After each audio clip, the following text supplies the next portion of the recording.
Welcome to this week's episode, The Flood and the Drip. When to share, how much, and what it costs when you get it wrong. Because this one is something that happened recently from real life, from a real conversation, and from sitting on the other side of something that I recognise so deeply, it stopped me in my tracks because I've been on both sides of it now. And somebody came into my life recently through a dating app, as these things go, and within a few days I was holding more of their story than most people who've known them for years probably know. They were warm, self-aware, funny, they knew exactly what they were doing, and they even said so. And that's what made it so hard to witness, because knowing you overshare and being unable to stop are two very different things. And perhaps you're listening to this and something in it is landing a little too close to home.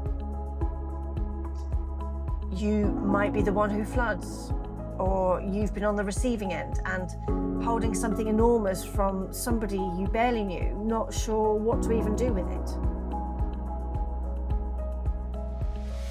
Somebody might have drifted away, or you watched a connection collapse and you still don't fully understand why. And if any of that resonates with you, then this episode is for you. So this is Dating on High Alert. I'm Ilja, your host. I'm not a therapist, and what I have is a brain that has spent decades trying to understand myself, and a history that has given me more material than I ever asked for. So I'm ADHD, which is autism and ADHD combined, and I carry complex trauma. I have lived through things and I am still trying to make sense of it all. And somewhere along the way, I became genuinely, deeply fascinated by how our brains are wired and how they protect us, and how they sometimes protect us so hard that they get in the way of the very things that we want the most. And that's what this podcast is built on. And it's not theory handed down from a textbook. It's lived experience met with real curiosity about the science underneath it. And I've definitely been the one who told somebody their whole story in the first few months of getting to know them. I know exactly why I did it. And I've been on the receiving end now too, holding something enormous from somebody I barely knew, not sure what was being asked of me. Now, I'm not here to tell you what to do. I'm here because I've walked this road. I've taken some wrong turns for sure. And I've definitely found a way through that works for me. And I think it might help you too. And here's what I know. You want real connection, not surface level small talk. You don't want performance. You just want real, honest, I see you connection. And you're done with the pretending. You're done with people who can't handle the truth of who you are. And at the same time, something keeps going wrong. People keep pulling back. Conversations that felt electric go quiet. And you find yourself wondering whether you said too much, or you find yourself on the other side suddenly holding something so heavy from somebody you've only just met, and you just don't know where to put it. And underneath all of that, there might be a question that you haven't even said out loud yet. Am I too much? Is this just who I am? Can I even change any of this? And I really want to tell you something that I really hope that you get to hear it. You are not too much, but the strategy that your nervous system has been using to protect you, that might need a second look. The external problem is visible. You share too much too soon, and people withdraw. And the connection that you were hoping for just doesn't materialize, or it starts fast and burns out just as quickly. But that's not the real problem. The real problem, the internal one, is the belief underneath that behavior. Because it's not a recklessness, but it's a nervous system that has learned through real experience that attachment is is very risky, that being truly known leads to being hurt, that people leave. And so it tries to get a little bit clever. It tries to, jump ahead of the plan of the pain, sorry. And then there's also this: once you start developing feelings for somebody, the stakes go up considerably. And the window where it feels relatively safe to lose them starts to close. So an urgency starts to emerge. Tell them now while it won't break you. And the logic makes complete sense when you've lived through what many of us have lived through. It kept you safe once, and the question is whether that is still serving you now. And then there's also the philosophical problem, which it's still a conversation that I don't hear that is being talked about anywhere near enough. We live in a world that mistakes intensity for intimacy, that treats radical disclosure as the same thing as genuine connection. And they are definitely not the same thing. Intensity can happen in a moment. Intimacy takes time. And if you have ADHD, the filter between your thoughts and your words is slower, or sometimes not even there at all. The impulse fires before the brake catches up. There's often a pull towards radical honesty that can feel like integrity. And in some ways it is. But integrity and timing are not the same thing. And if you're autistic, the unwritten rules around what's appropriate to share and when don't come automatically. Neurotypical people absorb these rules without being taught them. And for many autistic people, deep disclosure is connection. It's how you bond. It's how you signal trust. It's how you say, I see you, see me too. And the impulse isn't reckless. The calibration just works differently. And if you carry trauma, and in this community, so many of us do, there's something else happening entirely. When we're dysregulated, the part of the brain responsible for judgment and social calibration goes partially offline. Trauma triggered oversharing isn't always a choice in that moment. It's the body saying that I cannot hold this alone. And when you put all three of those together, the ADHD, the autism, and the trauma, you just get a perfect storm. The impulse fires fast. The filter isn't wired the same way. And underneath it all, the nervous system is scanning for safety and not finding it. And there's something else that I, want to mention at this point, because it lives in the same neighborhood as oversharing. And again, it doesn't get talked about near enough. And some of us don't just overshare our story. We overgive our energy too. We help everybody who needs it. We drive hours for strangers. We give our very last resource. And we make ourselves indispensable. And then we wonder why the people we helped disappear when they're stable and only come back when they need something again. And this isn't a generosity problem, but the same nervous system strategy that's just wearing a different outfit. And if I make myself useful enough, needed enough, helpful enough, then you won't leave. You have a reason to keep me around that isn't just me. And just like oversharing, it attracts people who need to be rescued rather than people who want to know you. It creates relationships built on need rather than choice. And yeah, it definitely costs you emotionally every single time. Both oversharing and overgiving come from the same root. The belief that just being yourself without the story, without the help, without the offering, just isn't enough to make somebody stay. And when you share too much too early, there are real consequences for you and for them. But let's start with you first. So oversharing costs more than you realize. For one, there's the mental exhaustion of that constant calculation. When is it the right time? How much is too much? Will this be the same thing that makes them leave? And then there's that vulnerability hangover, that horrible feeling after you've said more than you meant to.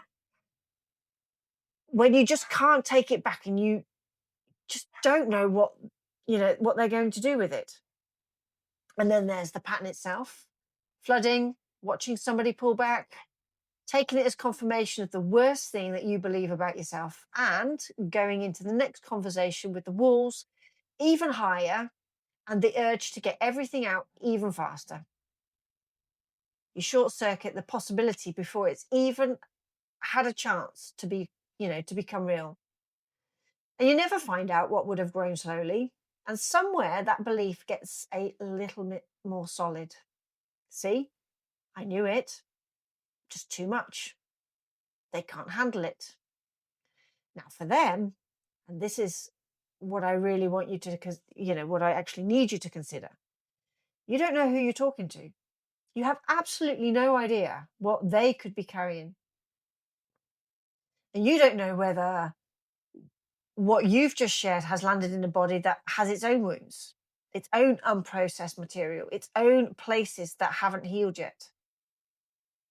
And if they have no experience of trauma, they might read what you've shared as instability, or it's too much for them and they withdraw, exactly as we predicted anyway. And that has absolutely nothing to do with them being unkind, but because they just absolutely have no framework for it. They may never even tell you why they've gone quiet. But if they do have their own trauma, and in this community that is more likely than not, something else can happen. Your disclosure can trigger theirs. It can pull them into their own unprocessed material without any warning. And that's not fair. And it can activate a fawn response in them, which, a feeling of obligation to match what you've just shared, to hold what you've handed them, to become a container, because that's what they've always done for people who need them. And now you have two people, neither of them regulated, in a conversation that neither of them consciously chose to be in. And that's why consent matters here. And it's not just in the ways that we usually talk about it, but in this way too.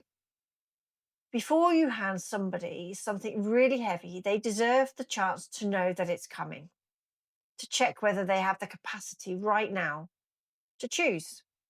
And something else, sometimes oversharing is dressed up as honesty, as authenticity, as this is just who I am. And sometimes it is those things. But sometimes if we're really, really honest with ourselves, it's just armor, like a form of self-sabotage with good branding, a way of confirming the story that we already believe. I'm too much. I knew it. See? And the question worth asking, and I say this with complete compassion because I've had to ask it myself, is who are you actually protecting when you share that early? And I need you to really look at that, what you're choosing if you choose to stay here, because the pattern does not change. It will keep repeating or showing up in similar ways until it changes. So picture this. You're 53, you know yourself inside out. You can name every pattern, every trigger, every reason why you do what you do, and you still can't stop. And you've had people teach you techniques, you've tried, you know the theory, but the impulse fires before the pause arrives every single time.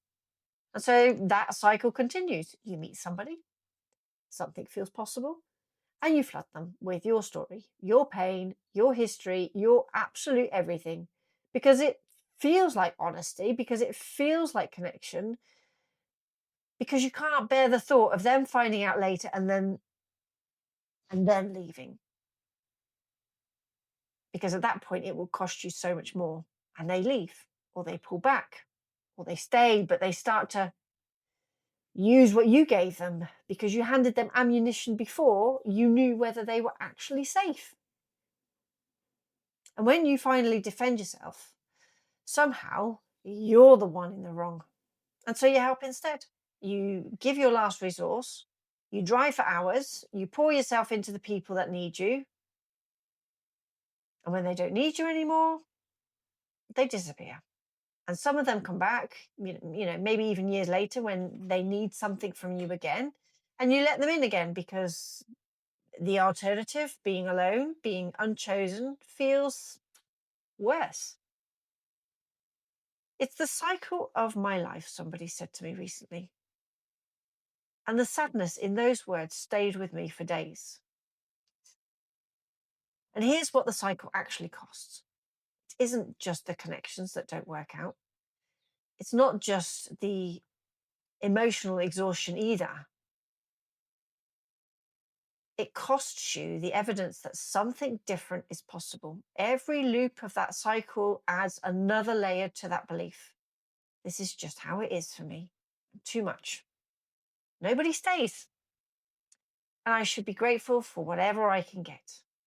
And the loneliness that lives inside that belief, that particular loneliness of being somebody who gives so much and is known for so little, that is a very heavy thing to carry.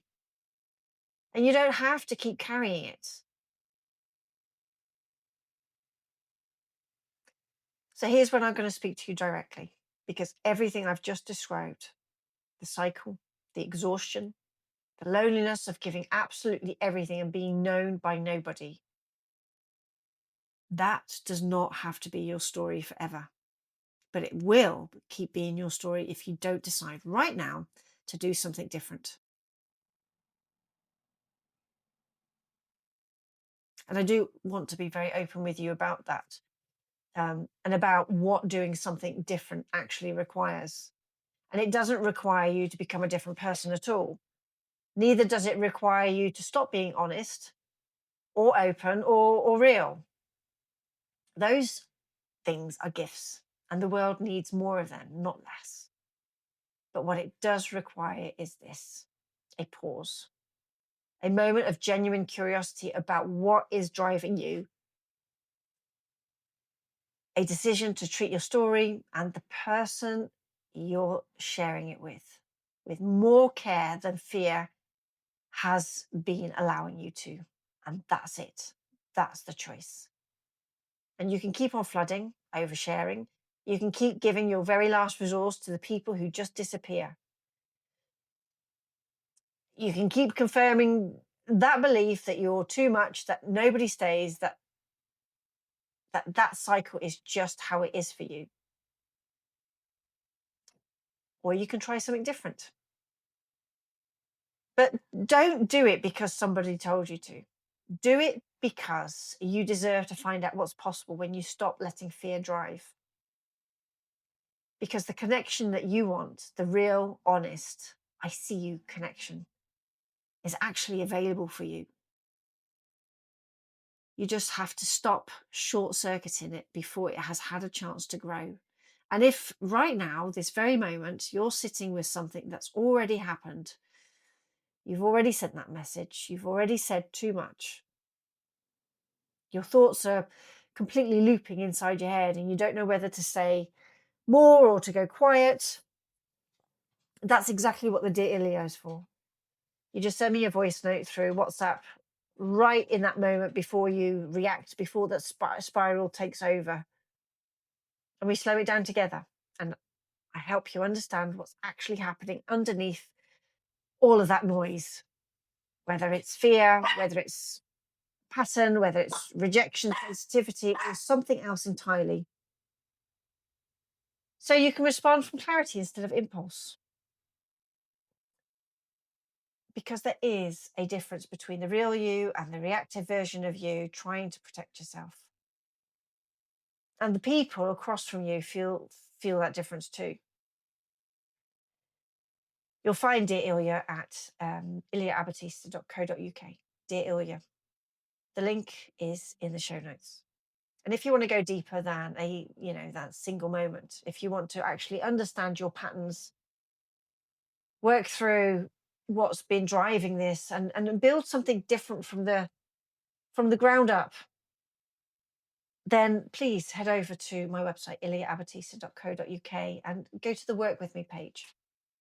There are several ways that we can do that together, depending on where you are and what you need. Something there will fit. And if any part of this, um, or any part of you that is ready to try something different, stay with me, because I'm going to, talk about how, and um, what you can do instead. And I want to give you something practical, not a rule or a rigid timeline, just a way of thinking about it that puts you back in the driving seat. Um, I actually call it a drip feed. And the idea is very simple. You just give a little, just enough for them to get a sense of who you are beneath that surface. Definitely not the whole story, not even the chapter headings, just a little drop. Something honest that doesn't cost you everything to say. And then you just wait. Not hours, but maybe just a few more weeks. Just see how they hold it. And you notice whether they lean in, ask a gentle question, or quietly change the subject. You get an inkling, not a certainty, but just an inkling of what this person might be able to receive. And if it feels okay, a little while later, you give another drop. Still not the flood though, but just enough. And this does something really important. It creates space for them to drip feedback. You're not just testing whether they can handle your story. You're building something together. A shared sense of what's safe between you, what you can each hold, what the pace of this wants to be. There's a distinction I want to make that I think is one of the most useful things that I can give you. So signposting sounds like this.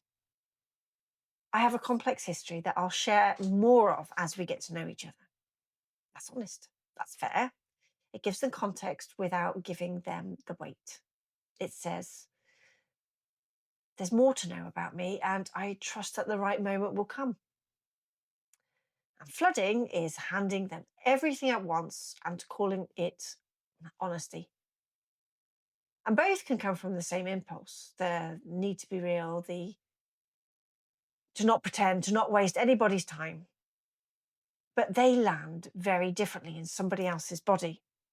Also, not everybody deserves to hear your story. And it's not because your story isn't worth telling. It is, and it's important, but it's also precious.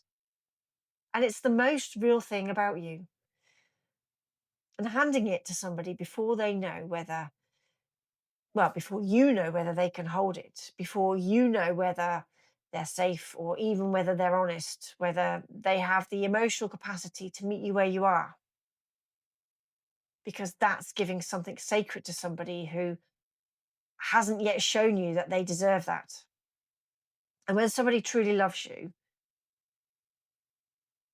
when somebody is genuinely in your corner, they can carry so much more than you think.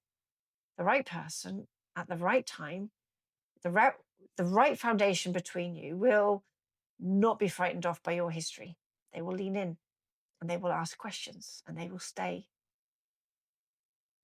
But you have to give it time to find out whether this is that person.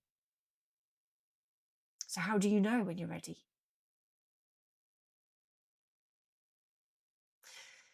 I think it's less about how long you've known somebody and more about whether these things are true.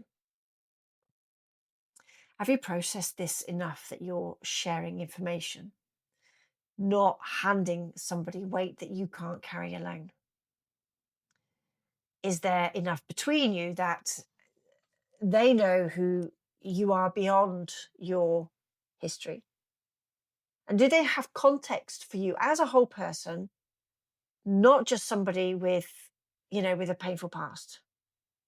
And can you share it genuinely and, and genuinely be okay with how they receive it without bracing for rejection, without needing them to stay? And you have to ask yourself this honestly, why now? Is this connection, or is this self-sabotage?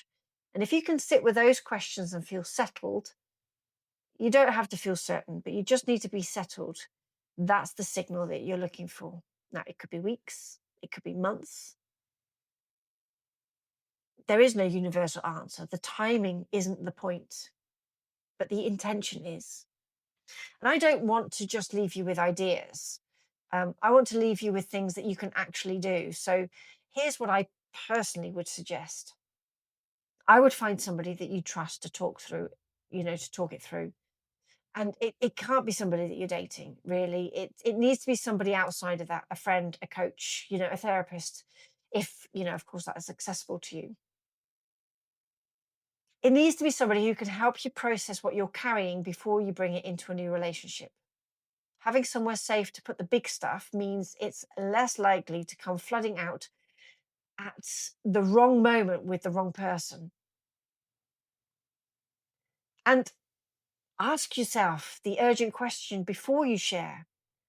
When you really feel that pull, that urgency to get it out, to, tell them now, just say it and pause just for a moment and just ask yourself, why do I feel so desperate to tell them this right now? And this is definitely not coming from a judgment, but as genuine curiosity. The answer will tell you everything about whether this is the right moment or whether your nervous system is just frightened. Look at how they handle the smaller things first, because before you share your biggest chapters of your life, watch how this person shows up in those smaller moments. Are they curious about you? Do they ask any follow-up questions? And when you share something light and slightly vulnerable, do they lean in or do they deflect? And how do they handle their own difficult moments? Do they handle them with reflection or with blame? You're not testing them, you're getting to know them. And what you learn in those ordinary moments will tell you whether they have the capacity for the extraordinary ones. Notice whether you can communicate with each other at all. This one is absolutely fundamental. If you can't have a difficult conversation about something small, whether it being a misunderstanding, a difference of opinion, a moment of hurt, then you won't be able to navigate the bigger conversations safely. Communication has to come before disclosure. And if you don't have that foundation yet, it's not a reason to give up. It's a reason to slow down and just carry on building. And remember, you get to choose who hears your story. And this is the reframe that I want you to take away from this episode. Your history is not a liability to be disclosed as quickly as possible. It's not a warning label. It's not the thing that will make people leave. It's part of what made you who you are. Complex, layered, and capable of depth of connection that most people never ever get to experience. And you get to decide who earns the right to hear it. And that decision, making it consciously from a place of choice rather than fear, is one of the most powerful things that you can do for yourself. And here's what becomes possible when you change this. You stop short-circuiting connections before they have a chance to become real. You find out what happens when you let something build slowly, when the other person gets to know you as a whole person before they know your hardest chapters. You stop giving your nervous system evidence that you're too much.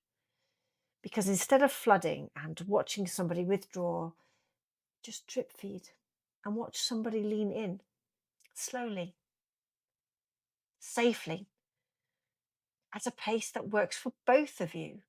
And you start to experience the difference between intensity and intimacy. Intensity is a rush. Intimacy is the foundation. One burns bright and fast, and the other has patience. You stop overgiving to people who take and disappear. And because you've slowed down enough to see who someone actually is before you've handed them everything, and you start to notice the difference between people who want to know you and people who want to use you, and most importantly, you start dating from choice rather than from fear. You share when you're ready, not when your nervous system is carrying or is trying to get the worst over with. You give your story to people who have shown you that they can handle it. And that changes everything about how it feels and what it builds. And I have to tell you, this version feels so much better. And I want to leave you with this, right? The person whose conversation started this episode and said something that has stayed with me. At their age, knowing everything that they know about themselves, having tried everything that they've been taught, they still couldn't stop the pattern. And they started to believe that was just how it would always be. And I understand that feeling. I've been there. And I want to say this as clearly as I can. Knowing your pattern is not the same as being trapped in it. Awareness is the beginning. It's not the destination for sure. The gap between knowing what you do and being able to do something different, that gap is where the work lives. And yes, it's definitely work, but it's oh so worth it. You're allowed to have a story, a complex, painful, layered, extraordinary story. And of course, you are allowed to share it.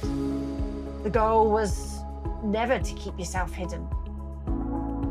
And the goal is to share from choice, not from fear, to share from connection and not as armor or self-sabotage. And with enough care for the person across from you that you're thinking about what it might land in, not just what it might get off your chest. And with enough respect for yourself to know that not everybody has earned the right to hear it yet. And you never know who you're talking to. Their body has a history too. So be kind to yourself, be kind to them, and please drip feed. Don't overload, please. And please share this podcast. Somebody else might really need to hear this. And if you're ready to go deeper, you can find me at ilja.abatista.co.uk. Or if you'd like to support the work that I do, there is a button in the show notes where you find out how. And I'd like to say, as always, until next spiral,